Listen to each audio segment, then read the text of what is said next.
Hi students, it's Miss Sinha. So the other day I was watching the movie The Lion King.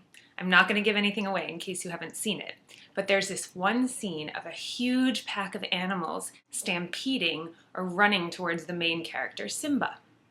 And I noticed as I was watching this scene that my heart started beating really fast and my palms were getting sweaty. And I thought it was kind of bizarre because I know this is a fictional movie on a screen, and yet I was feeling so deeply scared and nervous for Simba. So I started wondering, why am I feeling this scared about a fictional story? And I realized that it was probably because the visuals of Simba's face looking so scared and of the hundreds of animals running towards him were really influencing the meaning of the story for me. So I thought it would be interesting if we dig a little bit deeper and try to understand the ways that multimedia visuals influence the meaning and tone of stories for us. Before we do that, let's review 3 key concepts.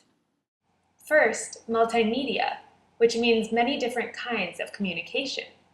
This could include audio, video, text, animation, or interactivity like a computer mouse or touchscreens on tablets. Second is the meaning of the story, which refers to its significance or message. Finally, we're going to look at tone, which is the feeling, attitude, or mood of a story. Tone might be serious, playful, funny, or informal, for example. So what we're going to do now is think about those concepts as we read a fable and then look at 2 different multimedia presentations of that fable. The name of the fable is The Crow and the Pitcher. Let's read together. Aesop's fable, The Crow and the Pitcher. In a spell of dry weather, when the birds could find very little to drink, a thirsty crow found a pitcher with a little water in it. But the pitcher was high and had a narrow neck, and no matter how he tried, the crow could not reach the water. The poor thing felt as if he must die of thirst. Then an idea came to him. Picking up some small pebbles, he dropped them into the pitcher one by one. With each pebble, the water rose a little higher until at last it was near enough so he could drink. The moral of the story is that thoughtfulness and persistence will succeed. So this fable has a pretty clear message that thoughtfulness and wit can help us to solve important problems. What about the tone? The tone is somewhat serious because the bird is really going through a tough problem, and he might die if he doesn't find water, which is very serious. At the same time, though, the fable is kind of playful because the bird is almost acting like he's human, which is kind of silly. Now let's look at a video clip of the same fable and think about the meaning and tone in the video. Try and try as he might, he was not able to reach far enough down to get the water. He tried to break the pitcher. He tried to turn it over, but he wasn't strong enough to do it.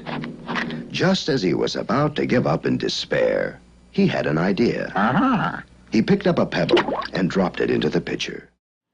So what do you think? I feel like the meaning has stayed pretty similar. The bird is still trying his hardest to work through a tough problem. The tone, however, feels a little different. Let's think through some of the multimedia elements that are changing the tone for us.